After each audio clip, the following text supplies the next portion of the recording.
திருச்செந்தூர் வேலவனின் பாதம் பணிந்து, என்னுடைய குருநாதர் தெய்வ திரு முத்தூர் ராமசாமி ஐயா அவர்கள் பாதம் பணிந்து, அர்த்தநாரீஸ்வரர் பாதம் பணிந்து, ஆஞ்சநேயர் பாதம் பணிந்து, காலபைரவர் பாதம் பணிந்து, என் தாய் தந்தையரின் பாதம் பணிந்து அனைவருக்கும் என்னுடைய அன்பு கலந்த வணக்கங்களை தெரிவித்துக் கொள்கின்றேன். நான் கோடம்பாக்கத்திலிருந்து பண்டிட் குரு பால சுப்பிரமணியம் பேசுகின்றேன். சதயம் ஸ்டார் அஸ்ட்ரோ டிவி நேயர்கள் அனைவருக்கும் என்னுடைய அன்பான வணக்கங்கள். எங்களுடைய வீடியோ பதிவுகள் ஒவ்வொன்றிற்கும் தொடர்ச்சியாக தாங்கள் கொடுத்து வரும் ஆதரவிற்கு மிக்க நன்றிகள். ஜோதிட சாஸ்திரத்தில் நாம் இன்று காண இருக்கும் தலைப்பு, வாழ்க்கையில் வெற்றியை தரும் அதிக பாகை கிரகம், வாழ்க்கையில் தோல்வியினுடைய பாதைக்கு அழைத்து செல்லும் குறைந்த பாகை கிரகம்.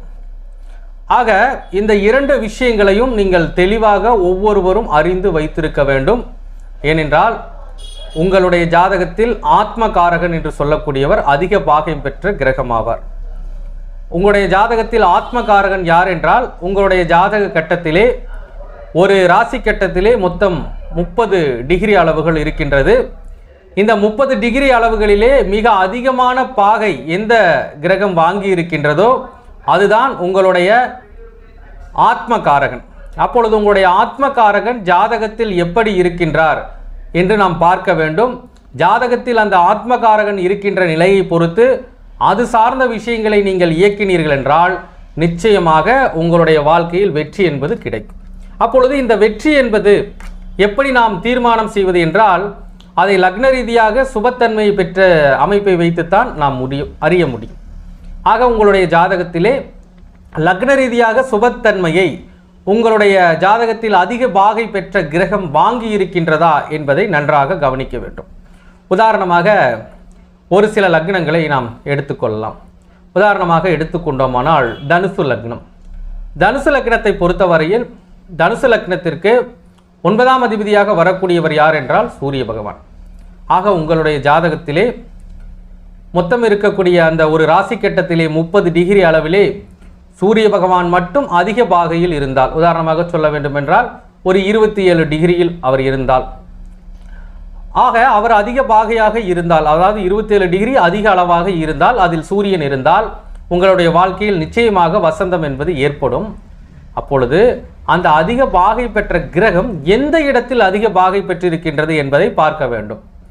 அப்பொழுது இந்த லக்னத்திற்கு 9 கூடிய சூரிய பகவான், உதாரணமாக லக்னத்திற்கு ஏதேனும் ஒரு சுபஸ்தானங்களில், உதாரணமாக லக்னத்திற்கு 2ஆம் இடத்தில் 9 கூடிய சூரிய பகவான் லக்னத்திற்கு 2ஆம் இடத்திலோ அல்லது லக்னத்திற்கு 10ஆம் இடத்திலோ, உதாரணமாக 10ஆம் இடத்தில் திக்பலத்தில் அதிக பாகை பெற்றிருக்கும் பட்சத்தில் நீங்கள் அந்த அதிக பாகை பெற்ற கிரகத்தை இயக்குகின்ற பொழுது வாழ்வில் அத்தனை விதமான வளர்ச்சிகளும் உங்களுக்கு வந்து சேரும்.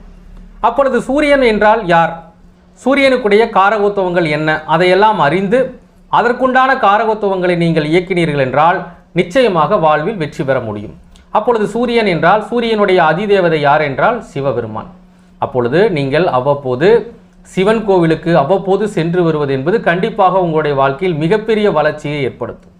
அதே போல சூரியன் என்றால் கோதுமை உணவு, கோதுமை சார்ந்த உணவுகளை நீங்கள் அதிகமாக எடுத்துக்கொள்ள வேண்டும். அப்படி எடுத்துக்கொண்டீர்களானால் மிகச்சிறந்த வல்லமை வெற்றி என்பது உங்களுக்கு கிடைக்கும்.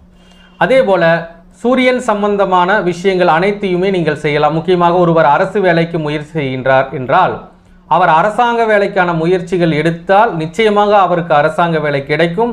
அரசாங்க வேலையில் ஒரு உயர்ந்த பதவிகளை அடையக்கூடிய அமைப்புகளும் அந்த ஆத்ம கிரகத்தால் உருவாகும். இப்படி நாம் முதலில் அந்த கிரகத்தை இயக்க வேண்டும். ஒருவருக்கு அரசாங்க வேலை கிடைக்கவில்லை என்றாலும் கூட, கிடைக்காமல் இருந்தாலும் அவர் அரசு வேலைக்கு முயற்சி செய்கின்ற பொழுது சிவபெருமானை தொடர்ச்சியாக வழிபட்டு வந்தாரானால் நிச்சயமாக அவருக்கு நன்மைகள் என்பது நடக்கும். ஆக சூரியனுடைய காரகத்துவங்கள் சார்ந்த விஷயங்களை எல்லாம் அவர் இயக்குகின்ற பொழுது நிச்சயமாக நன்மை நடக்கும். உதாரணமாக சூரியன் என்றால் அசோக மரம். அவர் அசோக மரத்திற்கு தண்ணீர் ஊற்றி வளர்த்தி வந்தாலும் கூட வாழ்க்கையில் மிக உயர்ந்த நிலைக்கு செல்லக்கூடிய அமைப்புகள் எல்லாம் உருவாகும். அதே போல சூரியனை பொறுத்தவரையில் பொதுவாக எலக்ட்ரிக்கல் சம்பந்தமான விஷயங்கள் எல்லாம் சூரியனை சாரும். ஆக எலக்ட்ரிக்கல் சம்பந்தமான கடை வைப்பது, இதன் மூலமாக வெற்றி பெறக்கூடிய அமைப்புகளும் ஜாதகத்தில் உருவாகும். ஆக உங்கள் ஜாதகத்தில் அதிக பாகை பெற்ற கிரகத்தை இயக்க வேண்டும். முக்கியமாக பாருங்கள், அதிக பாகை பெற்ற கிரகம் எந்த பாவகத்திற்குடையவர் என்பதையும் கவனித்துக் கொள்ளுங்கள். அவர் 9ஆம் பாவகத்திற்குடையவர் என்பதால் முக்கியமாக 9ஆம் இடம் என்பது கோவில். கண்டிப்பாக சிவன் கோவிலுக்கு சென்று வருகின்ற பொழுது மிக மிக அதிகமான நற்பலன்களை எல்லாம் ஜாதகர் அனுபவிப்பார். இப்படி உங்கள் ஜாதகத்திலே அதிக பாகை பெற்ற கிரகம் என்ன என்பதை பாருங்கள். அந்த அதிக பாகை பெற்ற கிரகத்தை இயக்குங்கள், கண்டிப்பாக வாழ்க்கையில் வெற்றி பெறலாம். ஆனால் இங்கே ஒரு விஷயத்தை நன்றாக புரிந்து கொள்ளுங்கள். அது என்னவென்றால், ஜாதகத்திலே அதிக பாகை பெற்ற கிரகம் லக்ன சுபராகி மறைந்து விட்டால் நீங்கள் அது சார்ந்த விஷயங்களை இயக்காமல் அதற்குண்டான தர்மங்களை, தான தர்மங்களை செய்து வந்தால்தான் அதற்கான வெற்றி என்பது கிடைக்கும். உதாரணமாக சொல்ல வேண்டும் என்றால், ஏதேனும் ஒரு லக்னம், உதாரணமாக சொல்ல வேண்டும் என்றால் ஒரு லக்னம் ஒன்றை எடுத்துக்கொள்வோம். உதாரணமாக சிம்ம லக்னத்தை எடுத்துக்கொள்வோம். சிம்ம லக்னத்திற்கு 2ஆம் வீட்டிற்கும் 11ஆம் வீட்டிற்குடையவராக புதன் பகவான் வருவார். இது அனைவரும் அறிந்த ஒரு விஷயம்தான். அப்பொழுது அவருடைய ஜாதகத்திலே புதன் அதிக பாகையில் இருக்கின்ற பொழுது அவர் எந்த பாவகத்தில் அதிக பாகையில் இருக்கிறார் என்பதை அறிய வேண்டும். உதாரணமாக புதன் பகவான் 2 புதன் பகவான் லக்னத்திற்கு உதாரணமாக 8ஆம் இடத்தில் போய் நீசம் பெற்று அதிக பாகையில் அமர்ந்திருக்கின்ற பொழுது நீங்கள் புதனை இயக்குகின்ற பொழுது கடுமையான தோஷங்கள் ஏற்படும். இத்தகைய சூழ்நிலையில் எப்படிப்பட்ட பரிகாரங்களை செய்யலாம் என்றால், பொதுவாக 2ஆம் வீட்டிற்குடையவராக புதன் இருக்கின்றார். 2ஆம் இடம் என்பது தனவருவாயை குறிப்பிட்டாலும் 2ஆம் இடம் என்பது நாம் உண்ணும் உணவையும் குறிப்பிடக்கூடிய ஒரு அமைப்பாகும். அப்பொழுது அவர்கள் என்ன செய்யலாம் என்றால், பொதுவாக 8இல் மறைகின்ற காரணத்தினால், நீசம் பெற்று மறைகின்ற காரணத்தினால் அவர்கள் புதன்கிழமை நாளிலே அவர்கள் என்ன செய்யலாம் என்றால், ஊனமுற்ற ஆசிரமங்களுக்கு புதன்கிழமை நாளிலே ஒரு 2 மாதத்திற்கு ஒரு முறையோ அல்லது 3 மாதத்திற்கு ஒரு முறையோ ஊனமுற்ற ஆசிரமங்களுக்கு புதன்கிழமை நாளில் உணவு கொடுத்து வந்தார்களானால் நிச்சயமாக அந்த அதிக பாகை பெற்ற புதன் கிரகம் இயங்கி அவரை வாழ்வில் வெற்றியடைய வைக்கும் என்பதுதான் உண்மை. ஆக அதிக பாகை பெற்ற கிரகத்தை இயக்குங்கள். அதிலே இன்னொரு விஷயத்தையும் நீங்கள் கவனித்துக் கொள்ளுங்கள். குறைந்த பாகையுள்ள கிரகங்களை இயக்காதீர்கள். ஆக குறைந்த பாகை உள்ள கிரகத்தினுடைய காரகத்துவங்களை நீங்கள் இயக்கினீர்கள் என்றால் வாழ்வில் பல சிரமங்களை நாம் சந்திக்க நேரிடும். இதில் முக்கியமாக சொல்ல வேண்டும் என்றால், லக்ன அசுபராக அவர் குறைந்த பாகையில் இருப்பது நமக்கு பெரிய பாதிப்பை ஏற்படுத்தாது. ஆனால் லக்ன சுபராக அவர் மறைவது என்பது ஒரு மிகப்பெரிய பாதிப்பை ஏற்படுத்தும். இந்த சூழ்நிலையை நாம் கவனத்தில் கொள்ள வேண்டும். உதாரணமாக சொல்ல வேண்டும் என்றால், ஏதேனும் ஒரு லக்னம் ஒன்றை எடுத்துக்கொள்வோம். உதாரணமாக ஒரு லக்னத்தை எடுத்துக்கொள்வோம். அதாவது ஏதேனும் ஒரு லக்னம், உதாரணமாக கடக லக்னம் என்று எடுத்துக்கொள்வோம். கடக லக்னத்திற்கு லக்ன பாவி யார் என்றால் சனி பகவான்.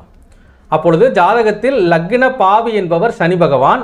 அந்த சனி பகவானை பொறுத்தவரையில் அவர் எப்படி இருக்க வேண்டும் என்றால், குறைந்த பாகையில் இருப்பது பிரச்சனை இல்லை. ஆனால் அந்த சனி பகவான் அதிக பாகை பெற்றுவிட்டால் அதுவே நமக்கு ஆபத்தை உருவாக்கும். அதுவும் மறைவு பெறாமல் அதிக பாகையில் இருந்தால் மிக கடுமையான பாதிப்புகள் எல்லாம் ஏற்படும். இப்படி நாம் நம்முடைய ஜாதகத்தில், உங்கள் ஜாதகத்தில் அதிக வலிமை, அதாவது அதிக பாகை கொண்ட கிரகங்கள் இது, குறைந்த பாகை கொண்ட கிரகங்கள் இது என்பதை அறிந்து கொள்ளுங்கள். அதிக பாகை கொண்ட கிரகத்தை இயக்குங்கள். அதை எப்படி இயக்க வேண்டும் என்பதை அறிந்து கொண்டு இயக்குங்கள். நிச்சயமாக வாழ்வில் வெற்றி கிடைக்கும். ஒரு சில பேருக்கு அந்த கிரகத்தினுடைய காரகத்துவங்களை இயக்க வேண்டிய சூழ்நிலை என்பது வரும். ஒரு சில நபர்களுக்கு எடுத்துக்கொண்டீர்களானால் ஒரு சில நபர்களுக்கு வாழ்வியல் பரிகாரங்களை செய்ய வேண்டிய நிலை வரும்.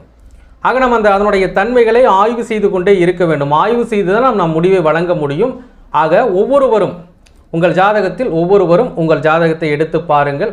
அதாவது இதை எப்படி பார்க்க வேண்டும் என்றால், ஒரு ராசி கட்டத்திலே 30 டிகிரிகள் இருக்கும், 30 டிகிரி அளவு இருக்கும்.